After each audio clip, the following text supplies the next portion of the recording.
लुकीज में एनिमे के पार्ट 4 में आप सभी का स्वागत है। और अभी तक आपने पहले के पार्ट्स नहीं देखे तो लिंक डिस्क्रिप्शन में है, आप वहां से जाके देख सकते हैं। तो हमने अभी तक देखा जिन सेयोंग और उसका ग्रुप पार्क क्योंग सुक का दोस्त बन जाता है और ये साथ में नाइट को पार्टी भी करते हैं और बॉस को भाई पार्क क्योंग सुक को एक बुली समझकर उसके ऊपर हमला कर देते हैं और पार्क की मॉम दोनों पार्क को एक साथ देख लेती है। अब बढ़ते हैं आगे की कहानी में। और हैंडसम वाला पार्क हड़बड़ा कर गलती से उन्हें मॉम बोल देता है और पार्क क्योंग सुक की मॉम हैरानी में सोचती है आखिर ये कौन है? क्योंकि उन्हें नहीं पता होता ये उन्हीं का बेटा है जो कि हैंडसम बन चुका है। ओह सॉरी, आप पार्क की मॉम लगती है। पार्क अक्सर आपकी बातें किया करता था। ओह अच्छा, लेकिन बेटा तुम कौन हो? मैं पार्क का दोस्त हूँ। और ये सुनकर वो पार्क को जगाने के लिए जाते हैं लेकिन हैंडसम वाला पार्क उन्हें मना कर देता है। रहने दो आंटी, दरअसल वो नाइट की शिफ्ट करता है और सुबह के टाइम सोता है। और ये सुनकर पार्क की मॉम अपने मन में सोचती है ओह अच्छा, तो मेरा बेटा इतना बड़ा हो गया कि अब जॉब करने लगा है। और ये सोचकर बहुत ज्यादा प्राउड फील करती है। और पार्क कहता है हाँ आंटी, हम दोनों एक साथ रहते हैं, इससे हमारा रेंट भी हाफ हाफ हो जाता है। और पार्क की मॉम पार्क उन सुख से बोलती है क्या बेटा हम कहीं बाहर चल सकते हैं? मुझे तुम्हें इससे जानने का थोड़ा मौका भी मिल जाएगा। और फिर वो दोनों एक कैफे में आते हैं जहाँ वही लड़का काम कर रहा होता है जिसने बॉस को और पार्क की लड़ाई बीच में रोकी थी। और पार्क की मॉम कहती है क्या तुम अक्सर ऐसी जगहों पे आते रहते हो? नहीं, मैं बस कभी कभार आता हूँ क्योंकि यहाँ के प्राइस काफी रीजनेबल है। और पार्क की मॉम वहाँ के प्राइस देखती है जो कि थोड़े बहुत हाई होते हैं और कहती है एक कॉफी के हिसाब से कुछ ज्यादा हाई प्राइस नहीं है। आप टेंशन मत लीजिए, बिल मैं पे करूंगा। और वो फिर कॉफी पीते हैं। वाओ, ये कॉफी तो सच में बहुत टेस्टी है। मैंने तो हमेशा घर की कॉफी पी है। ओह सॉरी, बातों बातों में मैं तो तुमसे तुम्हारा नाम पूछना ही भूल गई। तुम्हारा नाम क्या है? मेरा नाम भी पार्क क्यों सुक है। ओह सच में? पार्क ने मुझे कभी तुम्हारे बारे में बताया नहीं कि उसका इतना अच्छा दोस्त भी है। क्या तुम जानते हो मेरे पार्क की आवाज बहुत ज्यादा अच्छी है। मैं हमेशा उसे सिंगर बनने के लिए कहती हूँ। और तभी पीछे से बॉस को भाई आ जाते हैं और वहाँ बैठ जाते हैं। पार्क की मॉम कहती है उसके पहले वाले स्कूल में सब लोग उसे बहुत ज्यादा बुली करते थे। मैं अपने काम में बिजी रहती थी और कभी ध्यान नहीं दिया।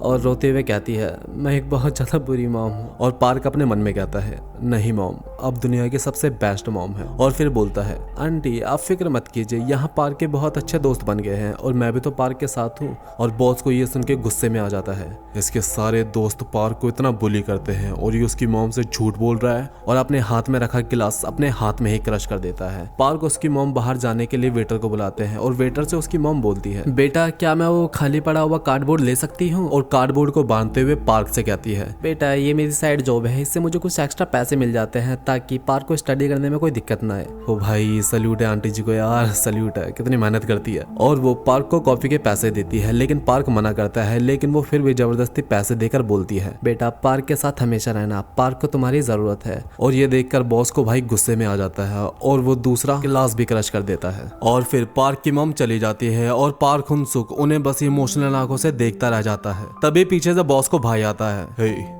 साइड में आ, तुझसे कुछ हिसाब क्लियर करना है। और दोनों एक खाली जगह में आमने सामने खड़े होते हैं और बॉस को भाई कहता है चल अब अपना ब्लेजर उतार। बॉस को भाई क्या करना चाहते हैं यार। और हम देखते हैं बॉस को अपने फाइटिंग स्टांस में आकर पार्क को एक पंच कर देता है लेकिन पार्क उस पंच को डॉज कर लेता है। इसने मेरा पंच डॉज कर लिया, ये कोई मामूली बंदा नहीं है। तुम ऐसा क्यों कर रहे हो? मैंने तुम्हारा बिगाड़ा क्या है? और बॉस को वो पैसे मांगता है जो अभी पार्क को मिले थे। दरअसल गाइस मैं आपको क्लियर कर दूं, बॉस को भाई ऐसा इसलिए कह रहा होता है क्योंकि उसे लगता है कि पार्क ने वो पैसे धमकी देकर मांगे हैं और वो पैसे उस मोटे पार्क को देकर इंसाफ करेगा। मुझे वो पैसे दे जो उस औरत ने तुझे दिए। अच्छा तो ये मुझ पे नजर बनाए रखे था। और पार्क को लगता है कि बॉस को भाई उसे लूटना चाहता है और अपने मन में बोलता है तो बॉस को बिल्कुल वैसा नहीं है जैसा मैंने सोचा था, ये भी बाकियों की तरह ही है। और पार्क चिल्लाकर बोलता है मैं तुझे वो पैसे कभी नहीं देने वाला।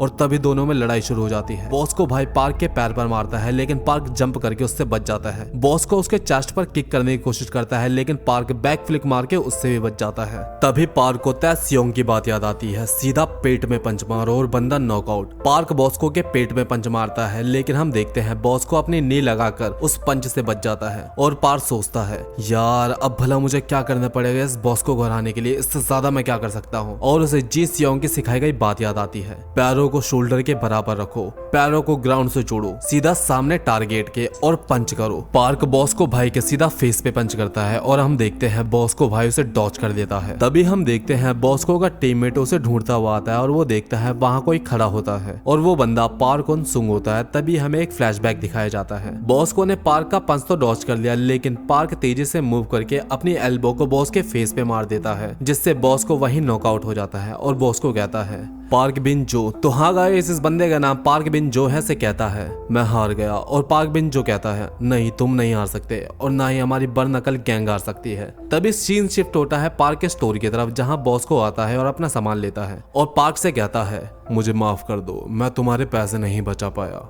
तुम बहुत स्ट्रोंग हो, तुम्हें बस ट्रेनिंग की जरूरत है। और ये बोलकर चला जाता है और पार्क उनसुक बहुत मोटिवेट हो जाता है और भाई अपना पुशअप वगैरह करने लगता है। तभी एक बहुत सुंदर और प्यारी सी लड़की आती है जो पार्क को देखकर स्माइल करती है और पार्क को एक एनर्जी ड्रिंक देती है और ऑल द बेस्ट बैलकर चले जाती है। तभी हमें एक लग्जरी बिल्डिंग दिखाई जाती है और इस बिल्डिंग के अंदर हमें येलो बाल वाला जे होंग दिखाया जाता है। ओ भाई इतना मीरे गए।